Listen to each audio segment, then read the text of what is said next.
નમસ્કાર વાલા પેન્શનર મિત્રો, નિવૃત્ત કર્મચારી મિત્રો, ભાઈઓ તથા બહેનો, આપ સૌનું હાર્દિક સ્વાગત છે આપણી પોતાની યુટ્યુબ ચેનલ પેન્શન ગુજરાતમાં।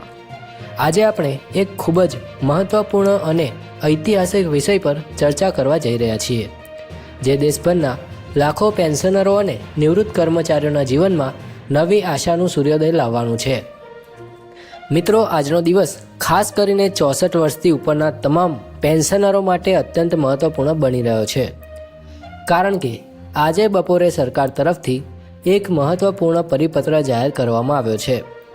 આ પરિપત્રને લઈને આખા દેશમાં પેન્શનરોમાં નવી આશા અને નવો ઉત્સાહ જાગ્યો છે। તો આ પરિપત્ર ખરેખર શું છે, તે કોના માટે છે, શા માટે જાહેર કરવામાં આવ્યો છે અને સૌથી મહત્ત્વની વાત કે તેનાથી આપને શું લાભ મળવાનો છે, આ તમામ વિગત આજે આપણે આ વિડીયોમાં વિસ્તારથી સમજવા જઈ રહ્યા છીએ। મિત્રો, મારી તમારી પાસે એક નાની વિનંતી છે કે કૃપા કરીને આ વિડીયો અંત સુધી ચોક્કસ જુઓ, કારણ કે વિડીયોના અંતમાં એવી કેટલીક અત્યંત મહત્ત્વપૂર્ણ માહિતી આપવામાં આવશે જે દરેક પેન્શનર માટે જાણવી અને સમજવી અનિવાર્ય છે। અને જો હજી સુધી આપણી ચેનલ પેન્શન ગુજરાતને સબસ્ક્રાઇબ ન કરી હોય તો આવી રોજબરોજની સચોટ, અધિકૃત અને વિશ્વસનીય માહિતી માટે આજે જ આ ચેનલને અને અત્યારે જ સબસ્ક્રાઇબ કરી લો અને બેલ આઇકન દબાવીને નોટિફિકેશન ચાલુ કરી દેજો, જેથી તમને તમામ નવી વિડીયો તમને સૌપ્રથમ મળતી રહે। તો મિત્રો, પ્રથમ આપણે વાત કરીએ 8મા પગાર પંચના તાજા અને સંપૂર્ણ અધિકૃત અપડેટ વિશે।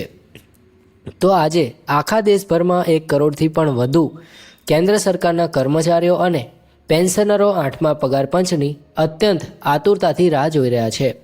અને આ રાહ જોવાનું કારણ પણ સ્પષ્ટ છે મિત્રો, કારણ કે જ્યારે પણ દેશમાં નવું પગાર પંચ લાગુ થાય છે ત્યારે તેની સીધી અને મોટી અસર કર્મચારીઓના પગાર પર, પેન્શનરોના પેન્શન પર અને મોંઘવારી ભથ્થા એટલે કે ડીએ અને ડીઆર પર પડે છે।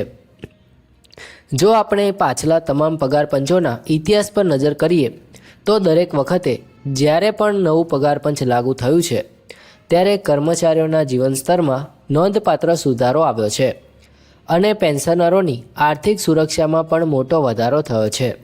એટલે જ આજે 8મા પગાર પંચને લઈને જે ઉત્સુકતા દેખાઈ રહી છે તે સંપૂર્ણ રીતે યોગ્ય અને ન્યાયી છે। મિત્રો, સરકારે જાન્યુઆરી 2025માં 8મા પગાર પંચની જાહેરાત તો કરી હતી, પરંતુ તે જાહેરાત પછી લગભગ લાંબા સમય સુધી કોઈ સ્પષ્ટ પ્રગતિ જોવા ન મળી હતી। લગભગ 10 મહિના સુધી દેશભરના કરોડો કર્મચારીઓ અને પેન્શનરો ધીરજપૂર્વક રાહ જોઈ રહ્યા હતા અને આ વચ્ચે સોશિયલ મીડિયા પર અનેક પ્રકારની અફવાઓ અને અટકળો ફેલાતી હતી। કેટલાકે કહ્યું છે કે પગાર પંચ આવશે જ નહીં, તો કેટલાક એવું કહે છે કે વિલંબ થશે, તો કેટલાક તો બીજું જ કંઈક કહી રહ્યા છે। પરંતુ મિત્રો, હવે સમયની રાહ પૂરી થઈ ગઈ છે અને એક ખૂબ જ મોટી અને સકારાત્મક ખબર આપણી સામે આવી છે। સરકારે 8મા પગાર પંચ માટેના TOR એટલે કે ટર્મ્સ ઓફ રેફરન્સને મંજૂરી આપી દીધી છે। આનો સીધો અર્થ એ થયો કે પગાર પંચ હવે સંપૂર્ણ રીતે ઔપચારિક રીતે કામ શરૂ કરી ચૂક્યું છે। આ TORને મંજૂરી મળવાથી એક વાત સંપૂર્ણપણે સ્પષ્ટ થઈ ગઈ છે કે કેન્દ્ર સરકાર હવે પગાર, વિવિધ ભથ્થા અને પેન્શનની સંપૂર્ણ અને વ્યાપક સમીક્ષા કરવા માટે ખૂબ જ ગંભીર છે। મિત્રો, હાલમાં સંસદમાં પૂછાયેલા એક મહત્વપૂર્ણ પ્રશ્નના જવાબમાં માનનીય નાણામંત્રી શ્રી પંકજ ચૌધરીએ સ્પષ્ટ શબ્દોમાં જણાવ્યું છે કે 8મા પગાર પંચને પોતાનો અંતિમ અહેવાલ સરકારને સોંપવા માટે કુલ 18 મહિનાનો સમય આપવામાં આવ્યો છે। આનો સીધો અર્થ એ થાય છે કે હવે આગામી 18 મહિનામાં પગાર માળખું, વિવિધ પ્રકારના ભથ્થા, પેન્શન સુધારણા, ફિટમેન્ટ ફેક્ટર અને અન્ય તમામ સંબંધિત મુદ્દાઓ પર સઘન અભ્યાસ અને વિચાર વિમર્શ શરૂ થઈ ગયો છે। હવે મિત્રો, આવે છે સૌથી મોટો અને સૌથી વધુ પૂછાતો પ્રશ્ન। તે પ્રશ્ન છે કે આખરે 8મું પગાર પંચ ક્યારે લાગુ થવાનું છે? તો મિત્રો, આ પ્રશ્ન હરેક પેન્શનર અને કર્મચારીના મનમાં ચાલી રહ્યો છે।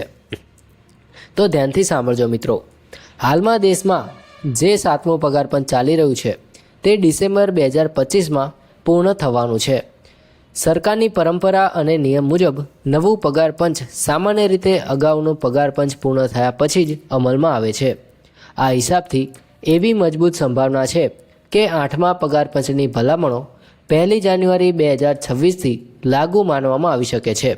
હાલાકી મિત્રો, વાસ્તવિક મંજૂરી અને અમલીકરણમાં થોડો સમય લાગી શકે છે, બરાબર જેમ 7મા પગાર પંચ વખતે થયું હતું. પરંતુ તમામ સંકેતો અને સરકારી તૈયારીઓ જોતાં એવું લાગે છે કે આ વખતે વિલંબ થવાની શક્યતા ઓછી છે. હવે મિત્રો, બીજો અત્યંત મહત્વપૂર્ણ પ્રશ્ન એ છે જે સૌના મનમાં ચાલે છે, તે એ છે કે પગાર અને પેન્શનમાં આખરે કેટલા ટકા વધારો થવાની શક્યતા છે. તો મિત્રો, આ સમજવા માટે ચાલો આપણે પાછલા 2 પગાર પંચો પર નજર કરી લઈએ. તો છઠ્ઠા પગાર પંચમાં સરેરાશ 40% સુધીનો વધારો જોવા મળ્યો હતો અને 7મા પગાર પંચમાં આશરે 25%નો વધારો થયો હતો. હવે 8મા પગાર પંચ માટે પ્રારંભિક અંદાજ અને નિષ્ણાંતોના મંતવ્ય મુજબ 20%થી લઈને 35% સુધીનો વધારો શક્ય હોવાનું માનવામાં આવી રહ્યું છે. જો આ વધારો અમલી બને તો પેન્શનરોની માસિક આવકમાં નોંધપાત્ર અને મહત્વપૂર્ણ ફેરફાર આવશે. આનો અર્થ એ થયો કે જેઓને આજે 10,000 રૂપિયા પેન્શન મળે છે તેઓને 12થી 13,000 રૂપિયા મળી શકશે અને જેઓને 20,000 મળે છે તેઓને 24થી 27,000 રૂપિયા સુધી મળવાની શક્યતા છે. મિત્રો, હવે વાત કરીએ ફિટમેન્ટ ફેક્ટરની. તો ઘણા પેન્શનર મિત્રો પૂછે છે કે આ ફિટમેન્ટ ફેક્ટર શું છે? તો મિત્રો, ફિટમેન્ટ ફેક્ટર એટલે મૂળ પગારમાં કેટલાક ગુણાકારથી વધારો કરવો તે નક્કી કરવાનો ગુણક. આ ફિટમેન્ટ ફેક્ટર જેટલો વધારે હશે, પગાર અને પેન્શનનો વધારો પણ તેટલો જ વધુ હશે. આ વખતે અગાઉથી અંદાજ મૂકવામાં આવી રહ્યો છે કે ફિટમેન્ટ ફેક્ટર 2.44થી લઈને 2.46 વચ્ચે હોઈ શકે છે. જો આવું થાય તો મિત્રો, કલ્પના કરો કે હાલનો 18,000 રૂપિયાનો લઘુત્તમ મૂળ પગાર વધીને 30,000થી 32,000 રૂપિયા સુધી પહોંચે તેવી મજબૂત શક્યતા છે. અને આનો સીધો અને મોટો લાભ પેન્શનરોને પણ મળશે, કારણ કે પેન્શનની ગણતરી હંમેશા મૂળ પગારના આધારે જ થાય છે. જો મૂળ પગાર વધશે તો સ્વાભાવિક રીતે પેન્શન પણ તે પ્રમાણે વધશે. મિત્રો, સરકારે સંસદમાં આ વાત પણ સંપૂર્ણ રીતે સ્પષ્ટ કરી છે કે પેન્શન સુધારણા પણ 8મા પગાર પંચના કાર્યક્ષેત્ર અને દાયરામાં સામેલ કરવામાં આવશે. આનો સીધો અર્થ એ થયો કે આખા દેશભરમાં 65થી 70 લાખ પેન્શનરોને પણ આ કમિશનનો સંપૂર્ણ લાભ મળવાનો છે. નવી પગાર રચનાના આધારે પેન્શનની ફરીથી ગણતરી કરવામાં આવશે, જેના કારણે પેન્શન રકમમાં સારો એવો અને નોંધપાત્ર વધારો થવાની પૂરેપૂરી શક્યતા છે. અને હવે મિત્રો, આવી ગયો છે આ વિડીયોનો સૌથી વધુ પૂછાતો અને સૌથી મહત્વપૂર્ણ પ્રશ્ન. તે પ્રશ્ન એ છે કે શું આ વખતે ડીએ એટલે કે ડીએનએસ અલાઉન્સને મૂળ પગારમાં મર્જ કરવામાં આવશે? તો મિત્રો, કારણ કે હાલમાં ડીએ 50%થી પણ વધુ થઈ ગયો છે અને ઘણા લોકો માને છે કે આ વખતે ડીએ મૂળ પગારમાં મર્જ થઈ શકે છે. તો આ મુદ્દે સરકારે સંપૂર્ણ અને સ્પષ્ટતા કરી છે. તો સરકારે સ્પષ્ટ જણાવ્યું છે કે હાલમાં ડીએ અથવા ડીઆરને મૂળ પગારમાં મર્જ કરવાનો કોઈ પ્રસ્તાવ નથી. ભલે ડીએ 50%થી ઉપર ગયો હોય, 65% કે તેનાથી પણ વધુ થયો હોય, તો પણ કર્મચારીઓને અલગથી ડીએ મળતો રહેશે અને પેન્શનરોને અલગથી ડીઆર આપવામાં આવશે. ડીએ અને ડીઆરની ગણતરી AICPI એટલે કે ઓલ ઇન્ડિયા કન્ઝ્યુમર પ્રાઇસ ઇન્ડેક્સના આધારે જ થતી રહેશે અને તેમાં દર વર્ષે જાન્યુઆરી અને જુલાઈમાં મહિનામાં નિયમિત સુધારો થતો રહેશે. મિત્રો, હવે વિડીયોના અંતમાં હું તમને કેટલીક અત્યંત જરૂરી સલાહ આપવા માગું છું.